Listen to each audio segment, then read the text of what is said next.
Well, imagine driving into a town in a quiet, remote part of BC. You're going 80 kilometers an hour, the provincial highway speed limit. You hit the town of Rossland and then you slow down to a crawl. The speed limit, just 30 kilometers an hour instead of 40. And then as you pass the school, it lowers even further to just 20 kilometers an hour. This is brand new, just implemented. The signs just went up. Now, who better to talk about all of this than the mayor herself? Cathy Moore is joining us now. And Mayor Moore, I am curious to know what happened in Rossland that actually pushed council over the edge in terms of making the speed limit 30. Well, it's not really pushing us over a big edge. It's a general concern with safety in our community. We live in a very mountainous area with steep, narrow streets, and council had heard from a lot of citizens that they were concerned about high speeds on some of our little in our neighborhoods. You know, they're worried about their kids, the bikes, the pets, you know, everything. So we got thinking about it, and we thought, you know, really, we don't need to be a car-centric community. We can be a bike and pedestrian-friendly place, and lowering the speed limit just seemed to make sense. Now, has anyone told you that 30 kilometers an hour is too slow? Well, this started as kind of an active discussion on my Facebook page, and there was someone who said, 30, that's crazy talk. But basically, everyone else has been pretty supportive.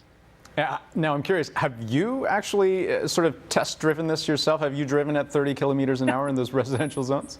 Yes, I have actually. The council's been talking about this for a couple of weeks, and so when we first started talking about it, I said, "No, I'm gonna drive this and see how it feels." I ride a motorcycle and I drive a car, and at first, on a couple of places in town, it seemed kind of awkward, but by and large, it seems like the right speed. It seems like the safe, and you know, it didn't seem odd at all. Mayor Moore, really good of you to join us. All right, it's great. My pleasure.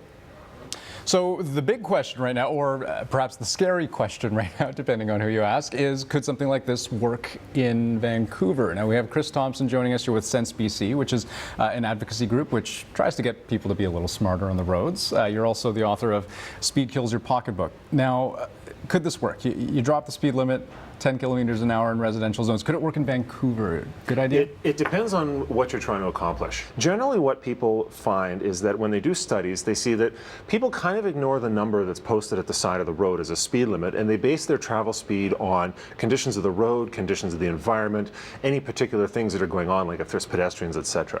So if all you're doing is changing the number at the side of the road, it's not really going to do much. You're going to basically spend a bunch of money changing signs, and that's kind of it. Sure, but I guess the idea is you back it up with enforcement, right? So if you have police keeping tabs on things and people get enough tickets, after a while maybe they'll say, hey, I should slow down. Well, yes and no. And again, you have to look at the situation. So for example, if you've got a mountainous city that people are just driving through on their way from A to B, there aren't going to be a lot of repeat customers. So they're just going to sit there and ticket people all day, every day, and not a lot's going to change. But what about Vancouver?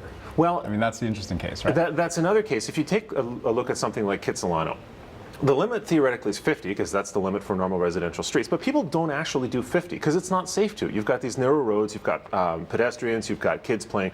I don't know anyone that does 50 through some of the smaller streets because it's dangerous, and people realize that and they don't do 50. It is interesting to think whether people would stand for it to begin with, but we'll leave it there. Good to talk to you, Chris Thompson. Thanks very much.